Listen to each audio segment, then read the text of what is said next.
You work hard, pay your bills, and still feel like you're falling behind. Rent, gas, insurance, even groceries, everything costs more than it used to. And for many families, getting ahead is starting to feel like it's just not possible anymore. In today's video, we're going to break down why the cost of living is so high in America, what's really driving up prices, and how it's affecting homeowners, especially here in Miami, Florida. Hi, I'm Teresa, a real estate agent who's passionate about helping people create a life they can manage and enjoy starting right at home. I share practical tips on selling your home, organizing your space, and staying encouraged through life's up and downs. So let's jump in. The cost of living isn't just up, it's gone sky high in every area of our lives, from rent and housing to utilities, gas, and healthcare. According to the OECD, consumer prices jumped by 4.7%, faster than any other G7 country. The Labor Department reported that basic costs like dinner and fuel rose by 38% in a single year. Some costs like utilities, insurance, or even home maintenance have gone up by 13% to 30% depending on where you live. Let's take a look at some of the most expensive states to live in right now and why they're so costly. Now, keep in mind, these aren't just numbers on a chart. These are places where everyday families are having to make tough choices just to keep up. Number one, Massachusetts. Estimated income needed is $116,000 a year. Massachusetts, especially the Boston area, has some of the highest housing costs in the country. Combine that with expensive healthcare, sky-high childcare fees, and long daily commutes. And it's no wonder many residents feel like their paycheck disappears before the month is halfway through. Number two, California. Estimated income needed a year is $113,000. California, it's known for its sunshine, but also for the steep cost of living. Gas prices here are consistently among the highest in the country. And in cities like Los Angeles and San Francisco, rent for a modest apartment can easily top $3,000 a month. That's before you even factor in food, insurance, or utilities. Number three, Hawaii. Estimated income needed $112,000 a year. Life in paradise comes with a price tag. Because most goods are imported, Hawaii sees higher prices on almost everything, from milk to mattress. Groceries and utilities here can be nearly double the national average, making daily living a real challenge for many locals. Number four, New York. Estimated income needed $111,000 a year. New York offers a lot of opportunities, but at a cost. Between state and city income taxes, high food prices, and the reality that a one-bedroom apartment in Manhattan can go for over $4,000 a month, it's no surprise that people are leaving the city for more affordable places. Number five, Washington State. Estimated income needed $106,000 a year. Washington is booming thanks to major tech hubs like Seattle. But that boom has driven up home prices fast. Utilities, public transportation, and healthcare costs are also above average here, which adds pressure to even middle-class budgets. And lastly is Florida. Oh, good old Sunshine State. I'll let you know Florida's estimated income later in this video, and trust me, you won't believe it. Keep watching. No state income tax, but still getting pricey. While Florida has always been a draw because of its no state income tax, that's no longer enough to balance out the rising costs. Homeowners insurance, property tax, and rent have all jumped significantly, especially in coastal cities like Miami. It's starting to catch up with the most expensive states. And for many families, the dream of affordable Florida living is slipping away. These numbers don't just tell us where it's expensive, they reveal something deeper: why so many people are struggling to keep up, even with decent jobs and good intentions. So, now that we've seen where it's most expensive to live in the US, the next big question is, why is everything getting so pricey? It's not just one thing, it's several major factors piling up all at once, creating a ripple effect that touches every part of our daily lives.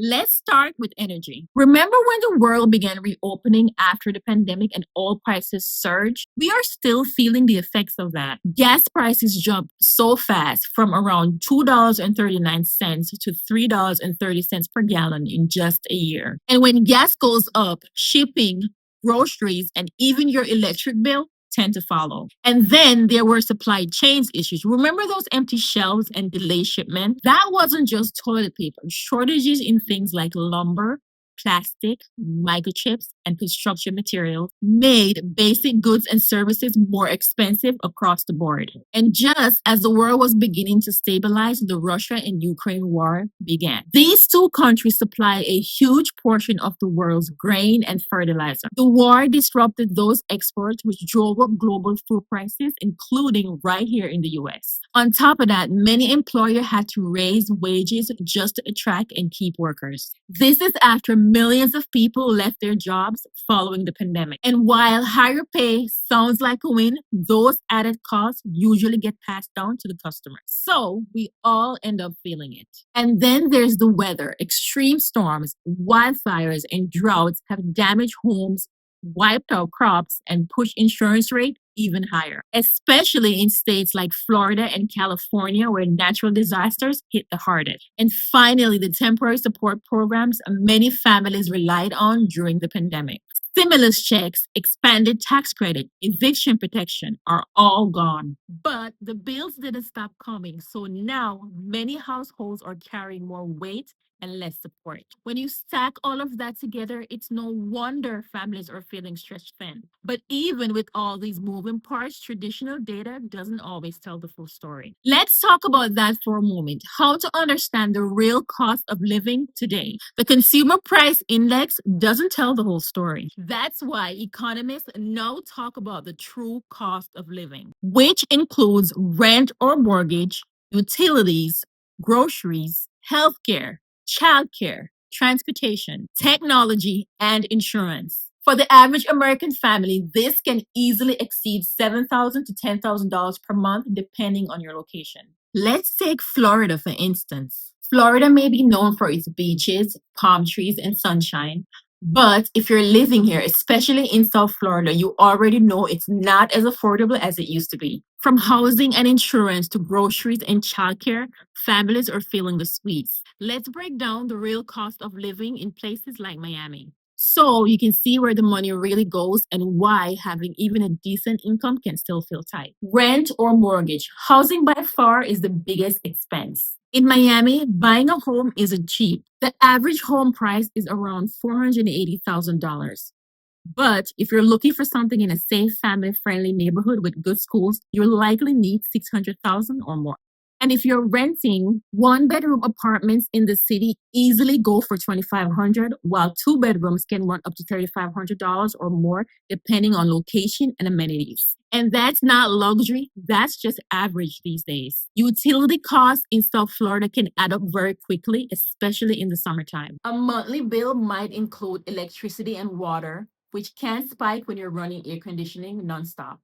Gas, if your stove or water heater uses it, and internet and Wi-Fi, which are now essentials for work and school. Trash and recycling, which is often billed separately in rental properties or HOAs. Altogether, many families are spending $250 to $400 a month on utilities. And then there's groceries and essentials. Feeding a household in Miami isn't just about the food, it's also about everything that keeps the home running. Weekly groceries can easily total $250 to $300 or more, depending on where you shop and how many people you're feeding. Add in household supplies, toiletries, baby items, or specialty diet needs, and it climbs even higher. Prices are even steeper if you shop at national chains like Whole Foods. Eating at home is still cheaper than dining out, but it's still pricey. And then there's healthcare. Even if you have insurance, healthcare costs can still eat into your budget. Monthly premiums, co-pays, and prescription can range widely depending on your plan. And if you're self-employed or in between jobs, private insurance in Florida can easily be $400 to $700 per month per adult. Unexpected out-of-pocket costs, dental visits, or eye care aren't always covered and it can quickly add up. Childcare. If you have young children, childcare will become one of your top expenses, sometimes even more than your rent or mortgage. Full time daycare for one child in Miami can cost $800 to $1,500 per month, depending on the center and your child's age. Infant care tends to be the most expensive, and for families with more than one child, the cost easily doubles or more. This makes childcare a major financial factor, especially for two income households or single parents trying to balance work and care. Transportation and getting around isn't cheap whether you own a car or not. Car insurance in Miami averages about $200 per month, which is higher than most other US cities. Add in gas, routine maintenance, and repairs, and it's not unusual for drivers to spend $400 to $600 per month total on car related costs. If you rely on Lyft, Uber, or public transportation, those costs can still average $150 to $300 a month, depending on how often you commute. Don't forget parking, especially in the city where rates run $4 to $8 per hour, and some monthly garages charge over $150. Technology and connectivity. In today's world, staying connected is a necessity, not a luxury. Most households have multiple phones, tablets, laptops, or smart devices. Phone plans and home Wi-Fi together usually runs $150 to $300 per month, depending on your provider and data needs. For remote workers and students, fast and reliable internet is not an option, it's essential. Let's talk about insurance.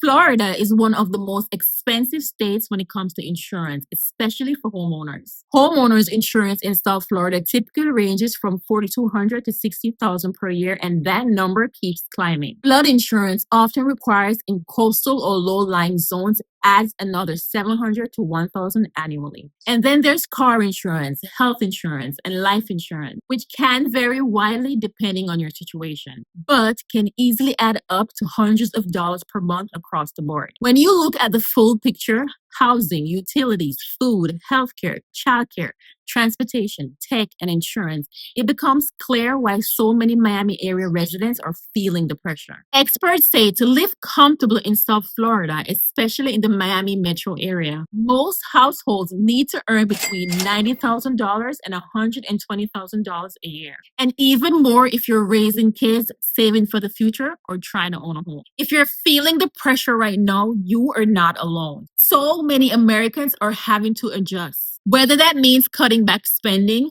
picking up a side job, moving to a more affordable area, or simply rethinking what enough looks like for you. And while there is a lot that we cannot control, like gas prices, rising rent, or the cost of groceries, there's still a lot that you can control. You can choose how you plan, how you respond, and how you prepare, starting right where you are.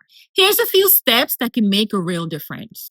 Make a plan. Even a simple budget written on paper can give you some direction. Look at your income, your regular expenses, and where you can adjust without creating more stress. Track your spending. When you see where your money is actually going, you can make more thoughtful decisions. Small daily habits can make a big difference over time. Focus on what matters most. It's easy to get caught up in what we want, but now it's time to focus on what you need. Cut out the noise and put your time, money, and energy into things that add more value to your life. Invest in where you live, not just what you live in. It's not always about buying a bigger home or remodeling everything. Sometimes it's about making your current space work better for the season that you're currently in. That could mean decluttering a crowded area, setting up a corner for quiet time or work, or finally fixing the little things that you have been avoiding. When your home feels calm and functional, everything else feels a little bit more manageable.